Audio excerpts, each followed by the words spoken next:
What are some differences between cell phone rechargers, and how can that knowledge help you to save money?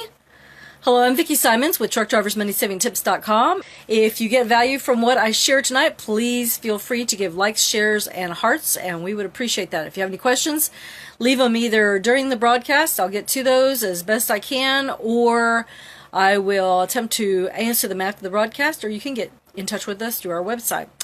Okay, I must give a disclaimer. I'm not a cell phone technician. I don't know the names of these actual devices. All I'm going to do is show them to you and describe some of the differences so that you know what you're getting in touch with, what you have available to you, your options. Okay, this is a Verizon, I'm going to just call this a stand, recharger. It comes with a regular 120 volt charger, and it's got this fairly long wire here. However, this particular device has one thing that professional truck drivers probably don't want to use, and that is the fact that it needs to stay flat and level, and your cell phone has to be propped here. And I've also noticed that if it is not propped in exactly the right spot, the little light does not come on and it does not charge. So that is a problem. Also, if you do not happen to have a plug-in for your for a 120 volt appliance, in other words, if you do not have something that inverts the power from your truck from 12 volts, say, to 120 volts for AC, from DC to AC, this device is not going to work for you. I have found it to be more of a pain than useful, and frankly, there are better solutions for us. This is a regular USB adapter going from 120 volt to a USB plug-in, and this is one of the wires that we have. It is fairly short. I think it's only about maybe 2.5, 3 foot long, and it has the type of plug that goes directly into your cell phone, your smartphone. Obviously, you can use either this or just a regular USB adapter, depending upon what it is, the power source that you're using. If you do not have an adapter that goes from the USB directly into a 12 volt outlet, you'll probably want to get one of those at a truck stop. But this particular device here, this wire, I wouldn't call it thin, but I do have a thicker one that I want to show you, and it's fairly short. If, for example, you have this plugged into an inverter under your bed, under your bunk in your truck, you may or may not be able to hang this outside the bunk, basically droop it over the front wall of the bunk there, but that does a fairly decent job. There is, let me show you this one, and then I'll get to the other one in a moment. This is another type of a charger. This is a 120 volt regular plug-in, similar to the other one, except it does not require the device to be stood up on. So just regular 120. If you needed to be able to take this and invert it into the 12 volt, you could obviously do that. Notice the difference in the thickness of the wire there. This one that I was showing you before is a little bit thinner than this one. And the last one that I want to show you, this is a turbocharger. Actually, this is a turbocharger as well. I think that other one was billed as a turbocharger.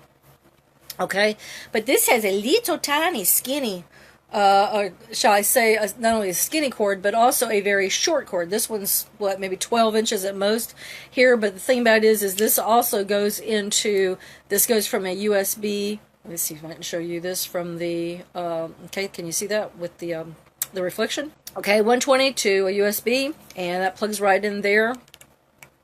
As well. This one will work great if you have a very short cord. You don't have to worry about it getting hung up on stuff, depending upon where it is that you have it. Notice the differences in the cords. These two are approximately the same, whereas this one is a thicker one. Now, did I mention that was with the last one? I actually have one more. Sorry.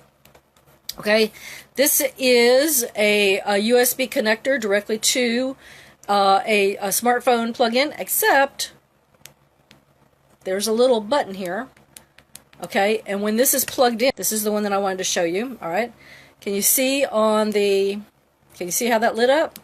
Okay, that will show you whether or not you have a connection. Now, this has been very important to me.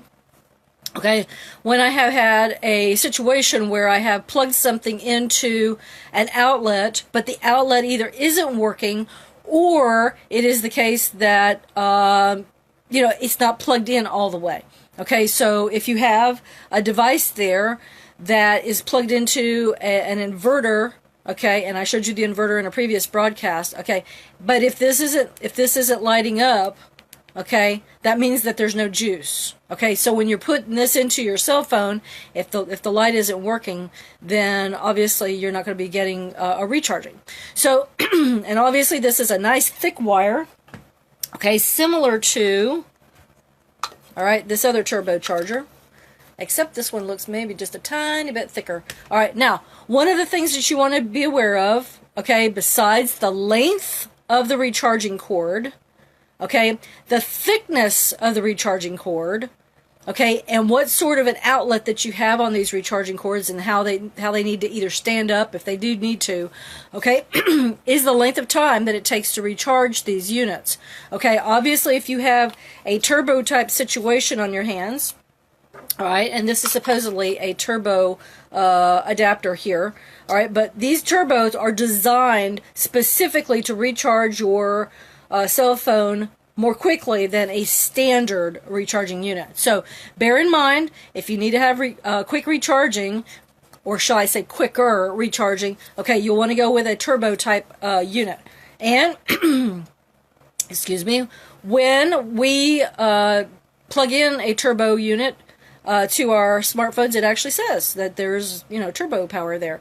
And so you'll want to bear that in mind. So, when I'm talking about, all right, what are some differences between cell phone rechargers and how that knowledge can help you save money? All right, another thing to bear in mind is if you have a thicker cord, okay, it is less likely for the wires to break unless you happen to play with it. Now, total confession time, I had a headset at one time that I used between my cell phone and what I had on my head, okay, and the wire was quite thin, okay, much thinner than this one, all right, and it was a situation where I guess I got a little fidgety or whatever, and I started to kind of, play with the wire a little bit, but I went through quite a number of those things because the wires kept breaking. All right, a very big expense to try to replace those things, and anyway, I'm just trying to save you all that fuss and bother. So bear in mind also, this sort of thing can also take place when you're looking at charging a headset up, okay? Don't be playing with the wires, all right? Just plug it in and let it charge up, all right? And there are certain lengths of time, obviously, for a unit to discharge depending upon what it is that you're doing on your cell phone.